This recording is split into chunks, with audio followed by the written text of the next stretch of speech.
మహేంద్ర సింగ్ ధోని మళ్ళీ సిఎస్కే కెప్టెన్గా బాధ్యతలు చేపట్టాడు. వాళ్ళ రెగ్యులర్ కెప్టెన్ రుతురాజ్ గైక్వాడ్కి ఎల్బో ఫ్రాక్చర్ అవడం కారణంగా ఈ సీజన్ నుండి రూల్ అవుట్ అయ్యాడు.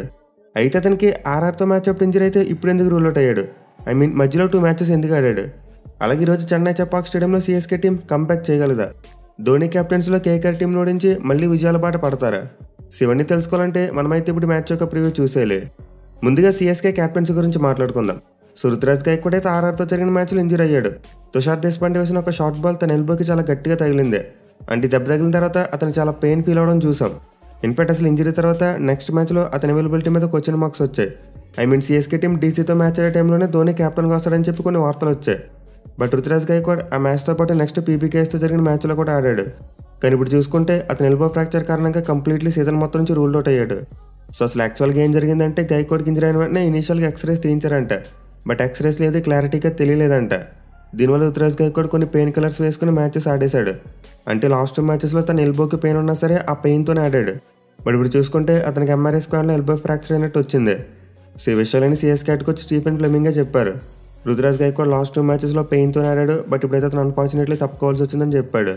At the same time uncapped player అయిన ధోని కెప్టెన్సీ బాధ్యతలు తీసుకోబోతున్నాడని కూడా ఆయన అనౌన్స్ చేశారు. క్లియర్లీ గైక్వాడ్ రూల్ అవుట్ అయిన విషయంలో ఎలాంటి కాంట్రవర్సీ లేదు. సిఎస్కే టీం మ్యాచ్లో ఓడిపోతుంది, అందుకే అతను కావాలని పెట్టేశారు, ధోనిని కెప్టెన్గా తీసుకొచ్చారని చెప్పి కొంతమంది అనొచ్చు. బట్ నిజానికి అలాంటిది ఏమీ లేదు. గైక్వాడ్కి ఎల్బో ఫ్రాక్చర్ ఉండడం కారణంగానే అతని సీజన్ నుంచి రూల్ అవుట్ అయ్యాడు. ఇన్ఫాక్ట్ అతను రూల్ అవుట్ అవడం వల్ల ఇప్పుడు సిఎస్కే టీంకి ఎక్కువ డ్యామేజ్. ఎందుకంటే వాళ్ళ టీంలో చూసుకుంటే ది మోస్ట్ కన్సిస్టెంట్ బ్యాట్స్మెన్ అతనే. లాస్ట్ 4 ఇయర్స్లో అతను ఆ టీంకు 3 టైమ్స్ టాప్ స్కోరర్గా నిలిచాడు. ఈవెన్ ఈ సీజన్లో చూసుకుని ఇప్పటివరకు సిఎస్కే టీంకు అతను ఎక్కువ రన్స్ కొట్టాడు. క్లియర్లీ సిఎస్కే టీం గైక్వాడ్ అయితే యాజ్ ఎ బ్యాట్స్మెన్గా చాలా మిస్ అవుతుంది. బట్ కెప్టెన్గా చూసుకుంటే పర్వాలేదు, సిఎస్కే టీం మరీ అంతలా మిస్ అవ్వదు. ఎందుకంటే ధోని ఎలాంటి కెప్టెన్ మనందరికీ బాగా తెలుసు. ఇన్ఫాక్ట్ గైక్వాడ్ కెప్టెన్గా ఉన్నప్పుడు కూడా అతనే చాలా సందర్భాల్లో టీంను లీడ్ చేశాడు. డెఫినెట్లీ కెప్టెన్సీ పరంగా సిఎస్కే టీంకి ఎలాంటి డిసడ్వాంటేజ్ లేదు. బట్ వాళ్ళైతే రుతురాజ్ని ఖచ్చితంగా బ్యాట్స్మెన్గా మిస్ అవుతారు. ఎనీవే ఈ రోజు మ్యాచ్ విషయానికి వస్తే సిఎస్కే టీం చెపాక్ స్టేడియం వేదికగా కేకేఆర్ టీంతో తలపడబోతున్నారు. అండ్ ఈ మ్యాచ్లో విజయం అయితే 2 జట్లకు చాలా ఇంపార్టెంట్. ఎందుకంటే ప్రజెంట్ 2 టీంలు పాయింట్స్ టేబుల్లో బాటమ్ సైడ్ ఉన్నారు. దీంతో ఎలాగైనా సరే ఈ మ్యాచ్లు గెలిచి పైకి మూవ్ అవ్వాలని చూస్తారు. ఎస్పెషల్లీ సిఎస్కే టీం వాళ్ళైతే వరుసగా 4 మ్యాచ్లు ఓడిపోయారు. అండ్ 4 మ్యాచ్లో 2 అయితే తమ హోమ్ సాల్ మీద ఓడిపోయారు. దీంతో సిఎస్కే టీం ఈ మ్యాచ్లో కూడా ఓడిపోతే తమ హోమ్ సాల్ మీద హ్యాట్రిక్ లాసెస్ అవుతాయి. ఈ ఘోర పరాభవం నుండి తప్పించుకోవాలంటే ఖచ్చితంగా సిఎస్కే టీం ఈ మ్యాచ్లో గెలిచి తీరాలి. మెయిన్లీ ధోని కెప్టెన్గా వచ్చాడు కాబట్టి ఆ టీం అయితే తమలో కొత్త ఉత్సాహాన్ని నింపుకొని బరిలోకి దిగాలి. అదర్వైజ్ ఈ మ్యాచ్లో విజయం అయితే అంత ఈజీగా ఉండకపోవచ్చు. ఎందుకంటే అసలు కేకేఆర్ టీంను ఎక్కడ కూడా తక్కువ అంచనా వేయకూడదు. ఇన్ఫాక్ట్ వాళ్ళు 3 సార్లు ఐపీఎల్ ట్రోఫీ గెలిస్తే అందులో 2 సార్లు ఈ గ్రౌండ్లోనే గెలిచారు. ఫైనల్ మ్యాచ్ ఈ గ్రౌండ్లో 2 సార్లు ఆడినప్పుడు వాళ్ళు ట్రోఫీ గెలుచుకున్నారు. అండ్ ఆల్సో ప్రజెంట్ అనే కేకేఆర్ టీం కాంబినేషన్ కూడా ఈ గ్రౌండ్కి బాగా సూట్ అవుతుంది. డెఫినెట్లీ మనమైతే మ్యాచ్లో 2 జట్ల మధ్య మంచి హెవీ కాంపిటీషన్ అయితే చూడొచ్చు.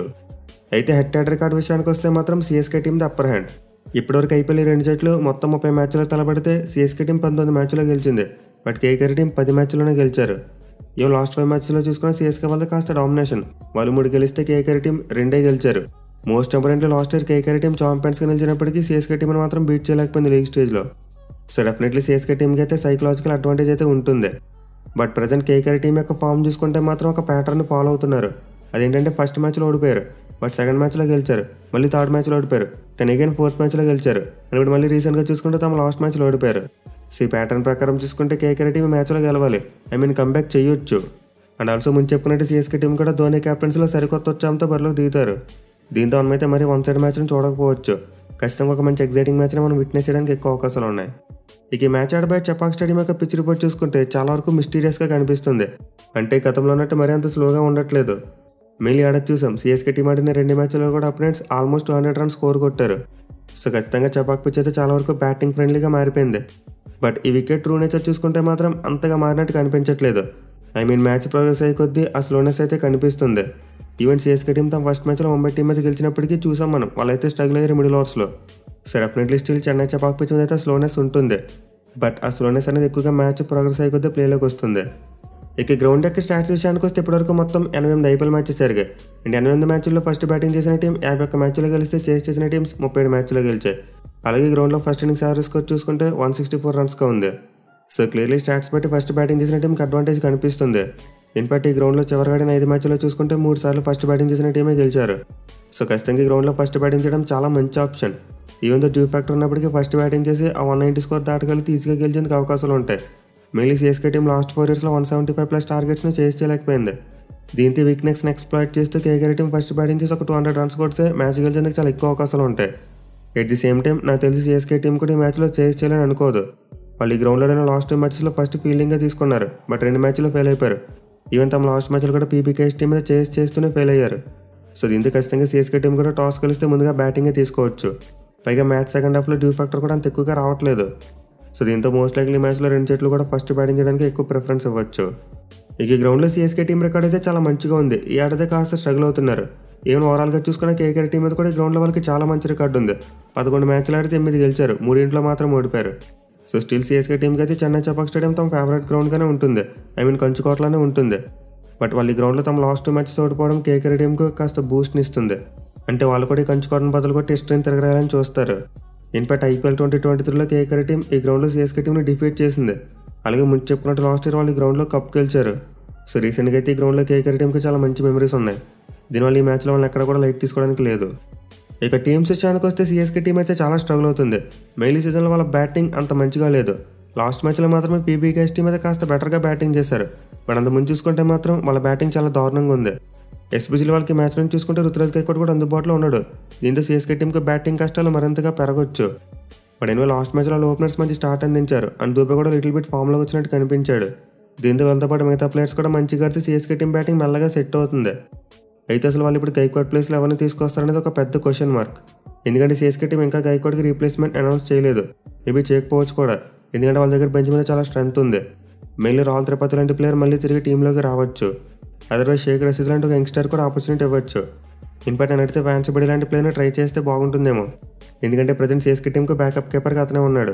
అలాగే వీళ్ళతో పాటు దీపక్ కూడా లాంటి మరో ఆప్షన్ ఉంది. బట్ ఏమో మోస్ట్ లైక్లీ ఫస్ట్ చాయిస్గా మాత్రం రాహుల్ త్రిపాఠినే పెట్టుకుంటారు. ఇక బౌలింగ్ విషయానికి వస్తే సిఎస్కే టీం బౌలింగ్లో కూడా స్ట్రగుల్ అవుతున్నారు. మెయిన్ వాళ్ళ దగ్గర ఉన్న స్పిన్ బౌలర్స్ తమ స్థాయికి తగ్గట్టు రాణించట్లేదు.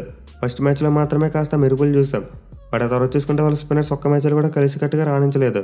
So clearly CSK spin combination అయితే బ్యాక్ ఫైర్ అవుతుంది. అలాగే పేస్ బౌలింగ్ చూసుకున్న ఖలీల్ అహ్మద్ ఒక్కడే మంచిగా బౌలింగ్ చేస్తున్నాడు. ఈవెన్ పతిరానా కూడా అంత ముందు మ్యాచెస్లో బాగా వేసినప్పటికీ లాస్ట్ మ్యాచ్లో ఎక్కువ రన్స్ ఇచ్చాడు. ఇక థర్డ్ పేసర్ విషయానికి వస్తే ప్రత్యేకంగా చెప్పనవసరం లేదు. ఆల్మోస్ట్ ఎవరిని ట్రై చేసినా ఫెయిల్ అవుతున్నారు. సో సిఎస్కే టీంకి అయితే బౌలింగ్లో కూడా సమస్యలు ఉన్నాయి. అయితే మేబీ సిఎస్కే టీం మ్యాచ్కి బౌలింగ్లో కూడా ఒక చేంజ్ చేయొచ్చు. ముఖేష్ చౌదరిని పక్కన పెట్టి అన్సుల్ కాంబోజ్ లాంటి ఒక యంగ్స్టర్కి ఆపర్చునిటీ ఇస్తే బాగుంటుంది. మళ్ళీ అతను మంచి ఫామ్లో ఉన్నాడు రీసెంట్గా. సో మేబీ మ్యాచ్ కోసం సిఎస్కే టీం యొక్క ప్లేయింగ్ లెవెల్లో జరిగితే ఈ 2 మార్పులే జరుగుతాయి. అదర్వైజ్ వాళ్ళు ఒక్క మార్పుతోనే రావచ్చు. గైక్వాడ్ ప్లేస్లో త్రిపాఠి వస్తాడు అంతే. ఇక కేకేఆర్ టీం విషయానికి వస్తే తమ లాస్ట్ మ్యాచ్లో లక్నో మీద ఓడిపోయారు. బట్ ఆ మ్యాచ్లో చూసుకుంటే ఆ టీం చాలా వరకు మంచిగానే పోరాడింది. బ్యాట్స్మెన్ చివరి వరకు ట్రై చేశారు. సో డెఫినెట్లీ అంత ముందు మ్యాచెస్తో కంపేర్ చేసుకుంటే మెల్లగా కేకేఆర్ బ్యాటింగ్ ఇంప్రూవ్ అవుతుంది. మెయిల్ వెంకటేష్ లాంటి ప్లేయర్ వరుసగా 2 మ్యాచ్లో మంచిగా ఆడాడు. అలాగే రింకు సింగ్ కూడా తన గ్రూవ్లోకి వచ్చినట్టు కనిపిస్తుంది. ఇక కెప్టెన్ రాయన్ అయితే ఫస్ట్ నుంచి మంచి ఫామ్లోనే ఉన్నాడు. ఈయన వాళ్ళ యంగ్స్టర్ రఘువంశీ కూడా మంచిగానే రన్స్ కొట్టాడు. సో కేకేఆర్ టీంకి ప్రాబ్లం ఏంటంటే క్వింటన్ డీకాక్, రసెల్ మరియు రమన్దీప్ సింగ్ వీళ్ళ ముగ్గురు సరిగ్గా ఆడట్లేదు. మళ్ళీ రసెల్ అయితే బ్యాట్తో చాలా పూర్ ఫామ్లో ఉన్నాడు. అలాగే డీకాక్ చూసుకున్న ఆర్ఆర్ టీం మీద 97 తప్పితే ఇంక చెప్పుకోదగ్గ ఇన్నింగ్స్ ఏమీ లేదు. సో ఈ మ్యాచ్ కోసం అయితే మేబీ కేకేఆర్ టీం అతను పక్కన పెట్టచ్చు. ఎస్పెషల్లీ గేమ్ కోసం నెట్స్లో రామనాలో గర్భ చాలా ఎక్కువ ప్రాక్టీస్ చేశాడంట. దీని అతను మోస్ట్ లైక్లీ మనమైతే ప్లేయింగ్ లోన్లో చూడొచ్చు ఈ మ్యాచ్ కోసం. ఇక బౌలింగ్ విషయానికి వస్తే ఈ సీజన్లో కోల్కతా టీం యొక్క స్పిన్ కాంబినేషన్ అంతలా ఫైర్ అవ్వట్లేదు. ఎవరో ఒక్కరు మాత్రమే సరిగ్గా బౌలింగ్ చేస్తున్నారు. బట్ 8 మ్యాచ్లో చూసుకుంటే వాళ్ళ స్పిన్నర్స్ పిచ్ మీద మంచిగా ఎంజాయ్ చేస్తారు. ఇన్ఫాక్ట్ అడిగితే వాళ్ళు ఈ మ్యాచ్ కోసం మళ్ళీ మోయినాలిని తిరిగి తీసుకొస్తే బెటర్. ఎందుకంటే అతనికి గ్రౌండ్ ఆడిన ఎక్స్పీరియన్స్ చాలా ఎక్కువగా ఉంది. అట్ ది సేమ్ టైం వాళ్ళు స్పెన్సర్ జాన్సన్ ఆడిస్తే ఆ ఓపెనింగ్ బౌలింగ్ కాంబినేషన్ సరిగ్గా సెట్ అవ్వట్లేదు. వైభవ్ అరోరా మరి రాణా కలిసి వేయడానికి ఉండట్లేదు. అదే వీళ్ళిద్దరు కలిసి వేస్తే ఆ టీంకి మంచి రిజల్ట్స్ వస్తున్నాయి. సరిదిరిగి రస్సెల్ బ్యాట్తో సరిగ్గా ఆడకపోయినా బాల్తో మంచి ఫామ్లో ఉన్నాడు. దీంతో అతన్ని థర్డ్ పేసర్గా ప్రాపర్గా యూటిలైజ్ చేసుకుంటే బాగుంటుంది. ఈ మ్యాచ్ కోసం కేకేఆర్ టీంలో కూడా మనమైతే 2 మార్పులను ఎక్స్పెక్ట్ చేయవచ్చు. ఇక బ్యాటిల్స్ విషయానికి వస్తే ఈ మ్యాచ్లో అయితే మరీ అంత హై లెవెల్ బ్యాటిల్స్ లేవు. ప్రీవియస్గా ఎక్కువ సందర్భాల్లో తలపడ్డ బ్యాటిల్స్ అయితే ఏమీ లేవు. చాలా వరకు 2 టీమ్స్లో ఉన్న ప్లేయర్స్ మధ్య తక్కువ టైమ్స్ ఫేస్ ఆఫ్ జరిగింది. బట్ ఈ మ్యాచ్లో సిఎస్కే కెప్టెన్ ధోనికి మరి కేకేఆర్ స్పిన్నర్స్కి మధ్య మనమైతే మంచి బ్యాటిల్ని చూడొచ్చు. మళ్ళీ ధోనికి వీళ్ళిద్దరి మీద అస్సలు మంచి రికార్డు లేదు. నరేన్ బౌలింగ్లో చూసుకుంటే 91 బాల్స్ ఆడితే 48 పరుగులు మాత్రమే చేశాడు అండ్ అవుట్లు కూడా 2 ఉన్నాయి. సో ధోని అయితే క్లియర్లీ తన కెరీర్ ఆశాంతం నరేన్కి అగెనెస్ట్గా స్ట్రగుల్ అయ్యాడు. అండ్ వరుణ్ చక్రవర్తి మీద చూసుకున్న 4 ఇన్నింగ్స్లో 3 టైమ్స్ అవుట్ అయిపోయాడు. దీంతో ఈ మ్యాచ్లో ఎంఎస్ ధోని ఎర్లీగా బ్యాటింగ్ రాకపోవడమే మంచిదే. మిడిల్ ఓవర్స్లో కాకుండా డెత్ ఓవర్స్లో బ్యాటింగ్ వస్తే మంచిదే. ఇక దీంతో పాటు పవర్ ప్లేలో కొన్ని బ్యాటిల్స్ అయితే ఉన్నాయి. Rachin Ravindra versus Vaibhav Arora. So previous colour అయితే 1 ఇన్నింగ్స్లో బౌలింగ్ చేసి రవీంద్రని అవుట్ చేశాడు. అండ్ ప్రజెంట్ వీళ్ళిద్దరు ఫామ్ చూసుకుంటే కాస్త ఆపోజిట్గా ఉంది. దీంతో ఈ మ్యాచ్లో మరోసారి వీళ్ళిద్దరి మధ్య ఒక మంచి బ్యాటిల్ని ఎక్స్పెక్ట్ చేయవచ్చు. అలాగే other side of power play చూసుకుంటే రహానే వర్సెస్ ఖలీల్ అహ్మద్. ఇది కూడా చాలా మంచి బ్యాటిల్. మళ్ళీ రహానే చాలా మంచి ఫామ్లో ఉన్నాడు. అలాగే లాస్ట్ ఇయర్స్ ఈ గ్రౌండ్లో ఆడాడు సిఎస్కే టీం తరపున. దీంతో ఈ మ్యాచ్లో సిఎస్కే టీం అతను వీలైనంత త్వరగా అవుట్ చేయాలి. మళ్ళీ ఖలీల్ అహ్మద్ ప్రీవియస్గా అతన్ని స్ట్రగుల్ చేశాడు. 3 ఇన్నింగ్స్లో ఒకసారి అవుట్ చేశాడు. దీంతో ఈ మ్యాచ్లో మంచి ఫామ్లో ఉన్న ఇద్దరు ప్లేయర్స్ మధ్య మనమైతే ఒక టాప్ మ్యాచ్ బ్యాటిల్ని ఎక్స్పెక్ట్ చేయవచ్చు. ఇక వీటితో పాటు కొన్ని బ్యాటిల్స్ ఉన్నాయి. రింకు సింగ్ వర్సెస్ మతీషా పత్రానా, శివం దుబే వర్సెస్ వరుణ్ చక్రవర్తి, ఇలా కొన్ని ఇంట్రెస్టింగ్ బ్యాటిల్స్ ఉండబోతున్నాయి. బట్ ప్రీవియస్గా చూసుకుంటే వీళ్ళ మధ్య ఎక్కువగా బ్యాటిల్స్ జరగలేదు. ఎనివే ఈ మ్యాచ్లో అయితే విజయం అయితే 2 జట్ల యొక్క బ్యాటింగ్ పర్ఫార్మెన్స్ మీద డిపెండ్ అయి ఉంటుంది. అంటే ఏ టీం యొక్క బ్యాట్స్మెన్ సరిగ్గా రాణిస్తారో వాళ్ళే మ్యాచ్ గెలుస్తారు. చూడాలి మరి మ్యాచ్లో సిఎస్కే టీం కంబ్యాక్ చేస్తుందా లేకపోతే కేకేఆర్ టీం తమ ప్యాటర్న్ ఫాలో అవుతారనేది.